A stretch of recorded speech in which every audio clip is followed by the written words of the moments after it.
Listen to me. You can't lead anybody until you learn how to walk away from needing everybody. You're still crying because they don't clap for you. You're still mad because they don't understand your vision. You're still waiting on somebody to say you're doing a good job. And I'm telling you, the moment you stop needing all that is the moment you start leading. You can't carry the crown in the crowd. You gotta choose. In 2025, leadership ain't about who got the mic, it's about who's got the mastery. You want to be a real leader, then you better learn how to detach. I'm not talking about quitting. I'm not talking about apathy. I'm talking about the divine discipline to love without leashing your soul to the outcome. I'm talking about the spiritual maturity to pour into others without becoming a prisoner to their opinions. You keep asking for elevation, but you still tied to emotional reaction. You still caught up in what they said, how they looked at you, if they invited you, if they liked your post. That's not leadership. That's insecurity in disguise. You can't run the kingdom if you still rule by your feeling. Let it go. Let me tell you something. Leadership ain't about leading when it's easy. Anybody can smile when the sun is out. I want to know who you are in the dark. I want to know, can you stay focused when your name ain't on the program? I want to know, can you still serve when they overlook you, undervalue you, and misunderstand you? You got to stop trying to prove yourself. You are already approved by the one who called you. Detach from the drama. Detach from the doubt. Detach from the desperation to be seen. A real leader don't chase applause, they chase assignment. A real leader don't beg for respect, they become respectable. You don't get to the point where their confusion about you doesn't change your clarity about you. That's detachment. You don't owe every critic a conversation. You don't owe every conflict a reaction. Stop giving access to what God already removed. Leadership means letting some things pass you by so you can pass through the purpose. And let me say this, emotional detachment is not weakness. It's wisdom. It's the strength to hold your tongue when they come for your name. It's the strength to keep showing up when nobody shows up for you. It's the strength to not let offense become your operating system. You can't be led by offense and lead others to greatness. It don't work like that. In 2025, the battlefield is not just external, it's internal. Everybody want to lead companies, but can you lead your mind? Can you lead your temper? Can you lead your spirit? When storms hit, you don't rise by dominating others. You rise by mastering yourself. And self-mastery starts with letting go of what you were never called to carry. Look, leadership is not about power. It's about presence. But you can't be present if you're possessed by pressure. You can't hear divine instruction if your mind is cluttered with human approval. Get still, get quiet, get aligned, then move. And when you move, don't move emotional, move intentional. Don't move for followers, move in faith. Don't move to compete, move to complete what you were born to do. That's leadership. So here's the truth. You're not going to make it to the next level with last season's emotional baggage. Cut the cord. If it's not tied to your calling, it's a weight. If it's not tied to your purpose, it's a prison. Free yourself. Because in 2025, the world doesn't need louder leaders. It needs clearer ones. Leaders with a quiet soul, a strong spine, and a surrendered heart. Leaders who don't need the room to change who they are, but who change the room because of who they are. Leaders who are detached from noise, but deeply connected to the mission. You want to lead like a pro? Then walk like you're already full. Walk like you're already called. Walk like you're already called. Walk like you don't need anything but obedience to destiny. And don't just walk for you. Walk so others know how to rise without losing themselves. That's leadership. That's 2025. And that's you. You can't lead while still craving validation. That's the trap most people don't even realize they're caught in. They think leadership is about being visible, being acknowledged, being celebrated. But real leadership doesn't seek the spotlight. It creates it for others. When your moves are based on how much recognition you'll get, you're not leading, you're performing. You're not being guided by vision. You're being driven by insecurity. And the problem with that is, if people can make you, they can break you. If their applause keeps you going, then their silence will shut you down. A true leader moves even when no one is watching. A true leader is faithful, even in the shadows, because the mission matters more than the attention. When you detach from needing validation, you become dangerous in the best way. You stop shrinking in rooms where you're not praised. You stop altering your truth to fit somebody else's expectations. You stop editing your assignment just to be accepted. You don't need 10 people clapping for you when heaven already called your name. When you know who sent you, you stop negotiating your identity for temporary approval. You stop showing up like a beggar, hoping someone sees your worth. You already know your value, so whether they acknowledge it or not doesn't change how you show up. That's power, that's clarity, that's maturity. This kind of detachment doesn't make you arrogant, it makes you align. You're not walking around like you don't care what anyone thinks out of pride. You're just no longer led by it. You outgrown the need for applause because you've grown into purpose. You've stopped depending on external motivation because you've tapped into an internal mission. And when you leave from that place, you leave with a different kind of authority. You're not moved by trends, emotions, or pressure. You're anchored, you're rooted, you're clear. And here's the thing, validation isn't just about compliments. It can show up in subtle ways. You keep checking your phone to see if they texted back. You keep revisiting the same conversation, hoping they'll finally understand your heart. You keep replaying rejection in your mind, trying to figure out how to repackage yourself so next time they'll choose you. All of that is emotional bondage. And a bound leader can't lead free people. If you're constantly seeking validation, then you're placing your leadership in someone else's hands. You're giving them power over your pace, your peace, your posture. Detaching from validation is one of the most liberating things you'll ever do. It doesn't mean you're cold. It doesn't mean you don't appreciate affirmation. It just means you've matured past needing it to function. You're no longer performing, you're becoming. You're not living for the crowd. You're living for the cause. You're not showing up to be liked. You're showing up to lead. That's when the shift happens. That's when heaven trusts you with more. Because now you're not in it for attention. You're in it for impact. You can care deeply and still be free. That's what most people don't understand about emotional leadership. They think detachment means indifference, that in order to be strong, you have to stop feeling, stop caring, stop showing compassion. But that's not strength. That's numbness. Real strength is being able to feel everything and still not let it consume you. It's being able to walk through fire and still keep your peace.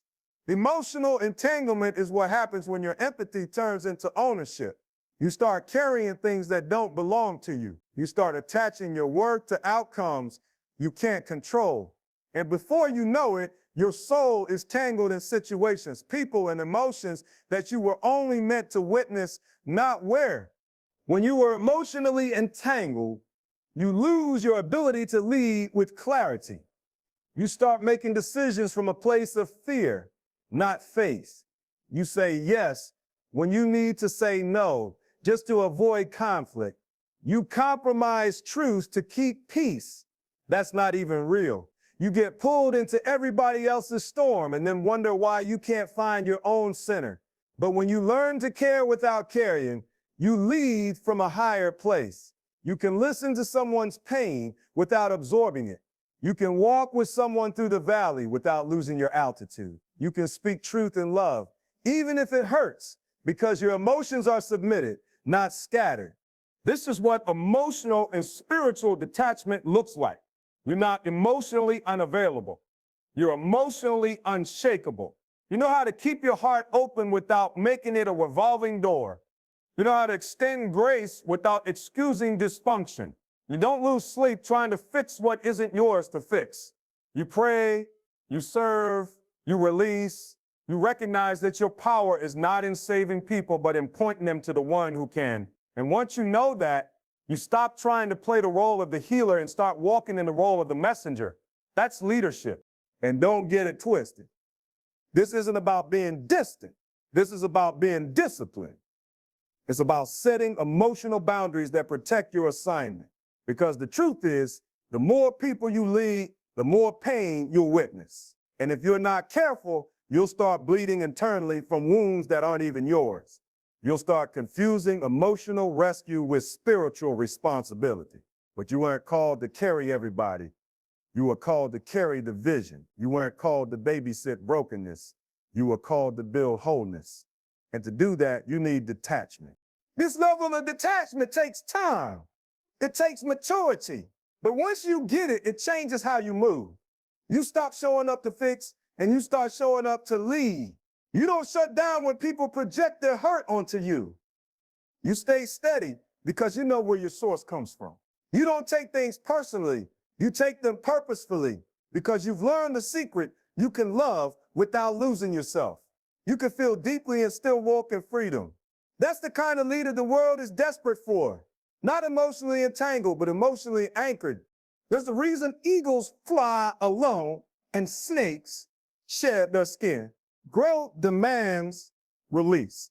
The higher you're called to go, the lighter you have to become. Letting go isn't weakness, it's preparation. It's not about giving up. It's about giving in to the process that's required for you to rise. You can't soar while clinging to dead weight. You can't ascend while holding on to things that no longer align with your destiny. And this is what most people miss. Elevation doesn't start with action. It starts with subtraction. It starts with releasing the fear, the guilt, the people, the habits, the mindsets that keep pulling you down every time God tries to pull you up. Every time you try to elevate, life will ask you, are you willing to let go? Let go of control. Let go of outcomes. Let go of who you used to be. The identity you built in survival won't serve you in leadership. The pride that protected you when you were rejected won't carry you when you're responsible for others. The bitterness you held on to prove you were right will poison your progress if you don't release it. You can't drag your past into your future and expect it to work. That weight will wear you out. You'll be flying for 5 minutes and crashing for 50. Letting go is the price of altitude. You have to trust that when something is removed, it's for your refinement. Sometimes God breaks your comfort to build your capacity. He removes the crowd to sharpen your clarity. He delays your dream not to deny you, but to deliver you from dependency on things that were never meant to sustain you. You think you're losing, but you're actually gaining space, space to breathe, space to see, space to become. But you won't experience that until you open your hands, until you stop fighting what's already fading, until you stop holding on to what's already gone emotionally, spiritually, or purposefully. Leadership isn't about carrying everything. It's about carrying the right things. You're not called to be everything to everyone. You're called to be obedient to the vision. And sometimes that obedience looks like walking away from comfort zones, walking away from expectations that conflict with your assignment, walking away from roles you've outgrown. And the moment you do, your hands become free to build what actually matters. You stop surviving and you start creating. You stop striving and you start flowing. Letting go also means surrendering your timeline. Some of you are frustrated because you're not where you thought you'd be. But let me tell you something, your pace is not your purpose. Just because it's delayed doesn't mean it's denied. Just because it hurts doesn't mean it's harmful. The pain you feel in release is making room for revelation. That's where the growth comes in. That's where the strength begins. That's where the clarity hits your soul, like lightning. You don't rise by adding more, you rise by letting go. Release the weight and the wind will carry you. Real leadership doesn't demand recognition, it demands responsibility. The loudest voice in the room is rarely the wisest, and the one at the top of the ladder isn't always the one holding it up. True leaders in 2025 will not be known for how high they stand, but for how low they're willing to serve. Ego makes it about you, but purpose makes it about the mission. If you're still looking to lead so you can be seen, you're not leading, you're looking for validation. And that's the quickest way to collapse a calling, because the higher you climb with ego, the harder to fall when reality humbles you. Ego is noisy. It wants credit. It wants control. It wants comforts. But leadership calls for sacrifice, silence, and surrender. It's not about the title you carry. It's about the weight you're willing to lift for others. Some of the most powerful leaders don't stand on stages. They're kneeling in service. They're behind the scenes, holding it all together. They don't post every move they make because their moves aren't for show. They're for impact. Ego wants to be known, but purpose wants to make a difference. The greatest leaders understand they're not the center of the story. They're just vessels. And the more surrendered the vessel, the more power flows through it.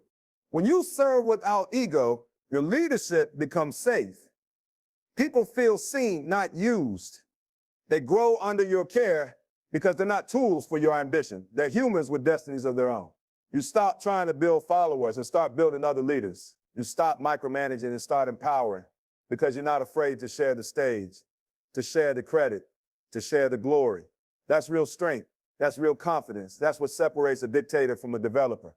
Ego-driven leaders destroy trust. They manipulate, compete, and operate from scarcity. But servant leaders build cultures where others rise. And here's the truth. The most secure leaders don't need to remind people who's in charge. Their fruit speaks louder than their words. Their consistency commands respect, not their demands. They don't need to shout because their integrity echoes in every room they enter. Serving without ego doesn't mean you lack vision. It means your vision is bigger than you. It means you've graduated from the need to be applauded and moved into the realm of being effective. You're not afraid to wash feet, take the lowest seat, or give away the credit. You don't shrink, you shine differently. And people follow you not because they have to, but because they want to. They trust your heart. They feel your authenticity, and they know you're not just building something, you're becoming someone. If leadership in 2025 is going to mean anything, it has to be marked by humility. Not the false kind that pretends to be small, but the kind that knows it's big and still bows to something greater. The kind that says, I'm here to serve, not to be served. That's where power is reborn. That's where legacy begins. That's where leaders are made. One of the most powerful traits a true leader can carry into 2025 is the ability to stop trying to prove themselves. The need to constantly explain, defend, or validate your worth is not leadership. It's a wound trying to lead. And wounded leadership is dangerous because it leaks insecurity into everything it touches. When you operate from a place of needing to be seen, needing to be understood, needing to be right, you're not really free. You're still tethered to other people's opinions, still defined by who claps or who critiques, still controlled by who accepts or rejects you. But real power comes when you no longer need the room to agree in order to stay on assignment. There's a difference between impact and impression. Too many people are sacrificing their calling just to leave a good impression. But a good impression fades. True impact transforms, and you can't transform anything if you're always explaining yourself. Silence is not weakness, it's wisdom. A strong leader knows when to speak and when to let their fruit do the talking. When you keep trying to prove your worth, you dilute your presence. You take your eyes off the mission and place them on the mirror. You start reacting to critics instead of responding to the call. In the moment you do that, you're no longer leading, you're following the noise. You weren't built to defend yourself in every room you walk into. That's exhausting. That's draining. That's not sustainable. You don't need to win every argument to win in life. You don't need everyone to believe in you for the vision to come to pass. You need discipline, not approval. You need obedience, not validation. There's a deeper strength in the leader who can be misunderstood and still move forward, who can be doubted and still deliver, who can be overlooked and still overflow with purpose. This isn't about arrogance. It's about alignment. When you stop proving, you start producing. When you stop explaining, you start executing. You put your energy where it belongs, into the work, into the assignment, into the lives that are waiting to be changed. You understand that not every season comes with applause. Not every step comes with affirmation. And that's okay, because you weren't called to please the crowd. You were called to fulfill the mission. And when that's your focus, you become unstoppable. There's a sacred silence that surrounds great leaders. They don't need to prove because they're too busy progressing. They don't get stuck in petty drama because they're anchored in divine direction. Let people talk. Let them assume. Let them underestimate you. Because at the end of the day, your results will speak. Your consistency will testify. Your transformation will become undeniable, and the very ones who question you will witness the elevation that only obedience can produce. You don't have to shout your value, walk in it. You don't have to fight for attention, focus on impact, and when you finally stop trying to prove who you are, you'll start becoming who you were always meant to be. There is a distinct power that comes when you finally choose purpose over popularity. It's not a decision you make once, it's a lifestyle you commit to every day. Because leadership in its purest form often requires you to walk a path that others don't understand. Sometimes it will make you the outcast. Sometimes it will isolate you from the crowd you once belonged to. But that's the price of clarity. That's the price of calling. When your soul is aligned with purpose, you realize not everything that gets applause deserves your attention. And not every crowd is qualified to confirm what God already made clear. Popularity is loud, but purpose is lasting. You can be famous and still be lost. You can have followers and still lack direction. You can be liked and still be empty. The goal is not to be liked. The goal is to be effective. Purpose doesn't always win the vote, but it always wins the war. It's not glamorous.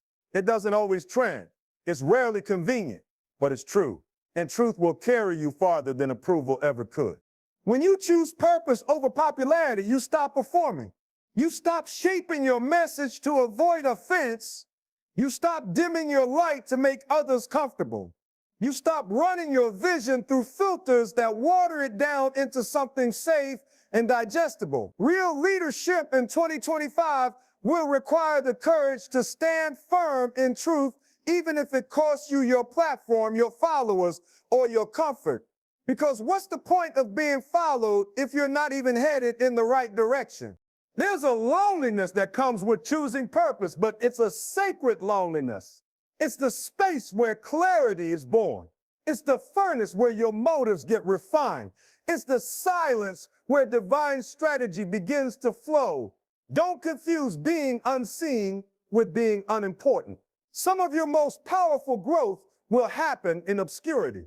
Some of your greatest lessons will come in seasons where your name is not called, but your character is being forged. Purpose takes time. Purpose requires pruning. And you can't be pruned when you're constantly chasing the spotlight. Popularity is short-term. One mistake, one rumor, one moment of silence, and it's gone. But purpose sustains. Purpose has roots. Purpose has legacy. When you're driven by purpose, you build what outlives you. You plant seeds that produce fruit in generations you'll never meet. You invest in transformation, not just attention. You speak when it's hard. You lead when it's heavy. You stand even when it's not trendy. That's leadership. That's depth. That's power. Let the world chase fame. You chase faithfulness. Let them compromise to be liked. You be courageous enough to be different. Your job isn't to be accepted by the masses, it's to be faithful to the message. And when the time is right, the same people who dismissed your obedience will be transformed by your results. Because purpose doesn't scream for attention, it just shows up and changes everything. One of the most essential traits of a powerful leader is the ability to respond rather than react. Reaction is emotional, impulsive, and often rooted in ego or fear. It's immediate, unfiltered, and usually driven by the desire to protect, defend, or control. But response is different. Response is intentional. It's grounded. It's led by wisdom, not wounds.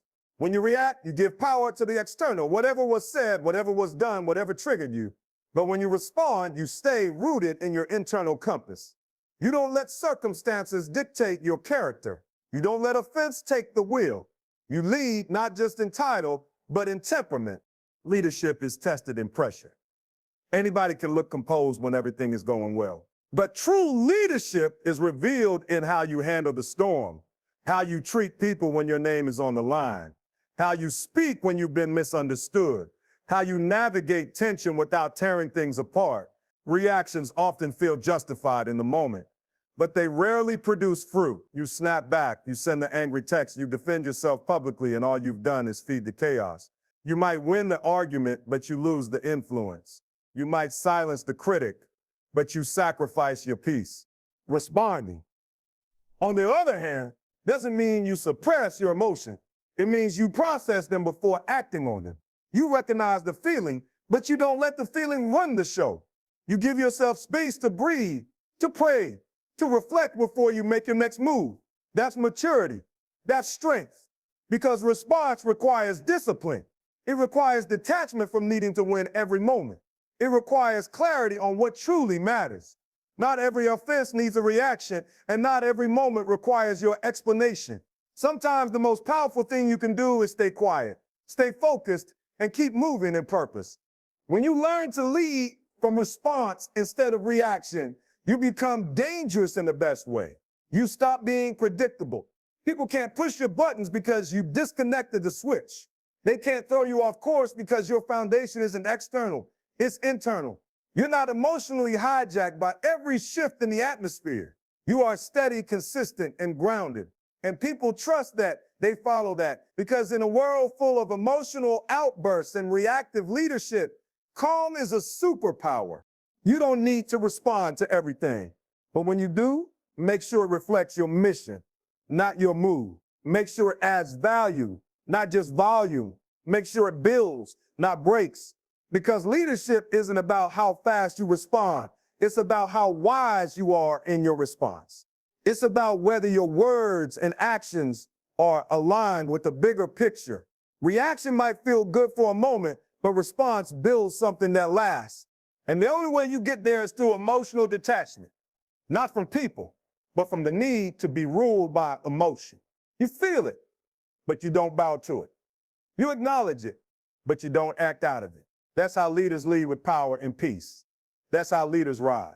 Being present without being possessed is a rare and sacred ability in leadership. Most people are so entangled in the chaos around them that they lose themselves in it. They mistake activity for effectiveness and noise for purpose. They enter rooms and immediately absorb the atmosphere, the stress, the tension, and the expectations of others. And before long, they're no longer leading the moment. They're being led by it. But true leaders are different. True leaders carry such an anchored presence that they influence the room without being influenced by it. They show up fully aware, fully engaged, yet fully centered. They don't disappear into the demands of the environment. They stand rooted in who they are, why they're there, and what must be done. To be present means you are fully awake in the now. You are not trapped in yesterday's regrets or tomorrow's anxieties. You are not distracted by your ego or preoccupied with appearances. You are aware of what's happening, attentive to the people around you, and aligned with the mission in front of you. But to be possessed means you have allowed the moment to control your internal atmosphere. You've given the room power over your peace. You've let external circumstances dictate your internal state. That's not leadership, that's emotional captivity. And no matter how skilled you are, you can't lead well when you're not free inside. Being fully present without being possessed is a form of emotional and spiritual discipline. It requires you to know who you are before you enter the moment, so the moment doesn't redefine you. It requires you to prepare your spirit before the meeting so the atmosphere doesn't shape your posture. It requires you to be deeply connected to something greater than the noise around you, so your vision isn't hijacked by the pressure in front of you. The strongest leaders don't react impulsively to the moment. They bring structure to it. They bring calm. They bring clarity. And that only happens when your presence is rooted in purpose, not performance. This level of leadership is not about pretending to be unaffected. It's about having authority over your inner world. You can feel the weight, but you're not crushed by it. You can sense the urgency, but you move with patience. You can see the storm, but you respond with strategy. You know how to be fully immersed without becoming consumed. That's the kind of leader people follow because you give them what the world can't: stability.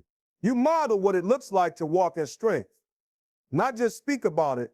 When you are present without being possessed, you carry peace like a weapon. You don't just show up. You shift the atmosphere. Your stillness speaks louder than panic. Your silence calms the noise. Your composure becomes contagious. And that's where real influence is born. Not in shouting over the room, but in grounding it. Not in controlling the moment, but in being so anchored that the moment can't control you. That's presence with power. That's leadership with authority. The ability to detach emotionally creates space for genuine connection. That sounds counterintuitive to most people because we're taught that if you care, you must carry everything. We think love means constant emotional entanglement and that leadership means feeling every burden and fixing every problem. But the truth is, the tighter you hold on to very thing, the less room you leave for others to grow. When you're constantly reacting, absorbing, and inserting yourself emotionally into every situation, you unknowingly suffocate the very people you're trying to serve. Leadership requires space for people to fail, to process, to find their own rhythm, and to rise. If you're always stepping in emotionally, you're not leading, you're controlling. Attachment doesn't mean you don't care. It means you care with clarity. You're not led by guilt or fear. You don't rescue people to feel needed. You don't overextend to be praised. You understand that emotional entanglement often leads to blurred lines, unhealthy dependencies, and delayed development in others. Sometimes the most loving thing a leader can do is step back. Not because they've given up, but because they understand their job is not to do the work for people, but to create the conditions where others learn to do it for themselves. That requires restraint. That requires wisdom. That requires emotional detachment. When you're detached, you listen differently. You're not listening to solve. You're listening to understand. You're not inserting your emotional narrative into every conversation. You're present, but not possessive. You allow people to feel their feelings without making it about your reaction. You hold space without filling it with your need to fix, defend, or rescue. That's real connection. That's leadership rooted in trust, not control. People begin to feel safe, not because you're emotionally all over them, but because your presence is steady, clear, and supportive. This kind of leadership creates an atmosphere where growth thrives. People know they can come to you without being judged or smothered. They know you'll speak truth, not from frustration, but from alignment with purpose. They trust your guidance because it's not emotionally charged, it's spiritually anchored. You're not unpredictable. You're not up one day and down the next based on what's happening around you. You've cultivated internal order, and that order becomes a covering for others. Leaders who are emotionally entangled often burn out. They give too much, say too much, care too much in the wrong ways, and end up bitter and resentful. But when you lead from detachment, you learn to pour without being empty, to give without being drained, and to show up without losing yourself in the process. And because you're not driven by emotion, your connections with people become purer, healthier, and more transformational. Connection doesn't require control. It requires presence, empathy, and boundaries.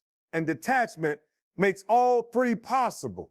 When you aren't emotionally hijacked, you create room for others to stand on their own, to hear clearly, and to grow into their own leadership. That's how influence multiplies, not through emotional attachment, but through intentional space. Your identity is not in what you lead. It's in who sent you. That truth is the foundation of unshakable leadership. When your sense of worth is tied to the position you hold, the platform you stand on, or the people who follow you, you will always be one failure, one transition, or one rejection away from crumbling. But when your identity is rooted in purpose, not position, you can endure anything. You can lead from a place of stability, not striving, from a place of clarity, not confusion. Because you know your value didn't start with your influence, and it won't end if the influence changes. Leaders who don't understand this will attach themselves to their title. They'll begin to believe that being the CEO, the head, the speaker, the one in charge is what gives them identity. But leadership is an assignment, not an identity. It's a role, not your worth. If the title is taken tomorrow, who are you? If the followers unfollow, what remains? If the applause dies down, do you still stand in confidence? These are the questions that reveal the truth.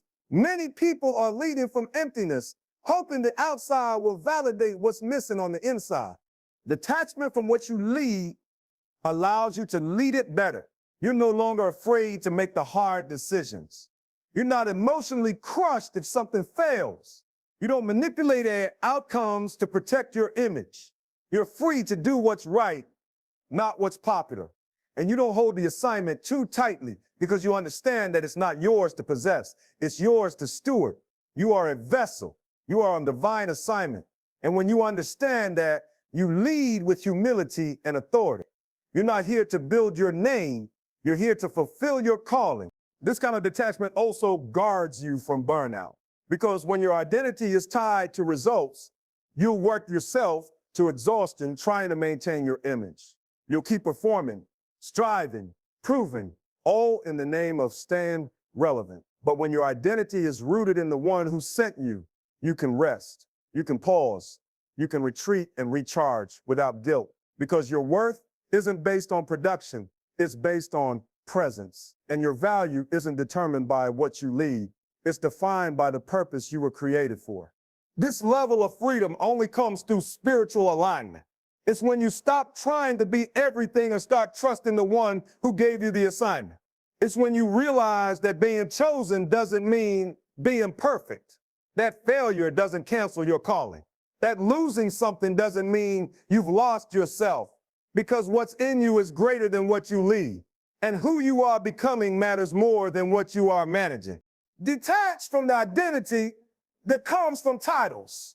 Detach from the pressure to maintain an image. Lead with the confidence that comes from being sent, not from being seen. That's where true leadership begins. That's where purpose leads. And that's where legacy is born. Leadership in 2025 is not about being the loudest voice, the most followed profile, or the one with the biggest stage. It's about being the most anchored soul, the most obedient heart, the most detached vessel that still shows up with full power and pure love. If you are going to lead like a pro, you must stop leading from your wounds, your need to be seen, or your fear of being misunderstood. You must rise above the noise and drop beneath the surface, because true leadership doesn't shout, it shifts. It doesn't control, it cultivates. It doesn't beg, it builds. You don't need their validation to move. You don't need their approval to obey. You don't need perfect conditions to walk in power. You were called. You were chosen. And you've been equipped not to impress, but to impact. Let go of what no longer serves your assignment. Rise up from what once held you back. Lead with clarity. Lead with conviction. Lead with courage.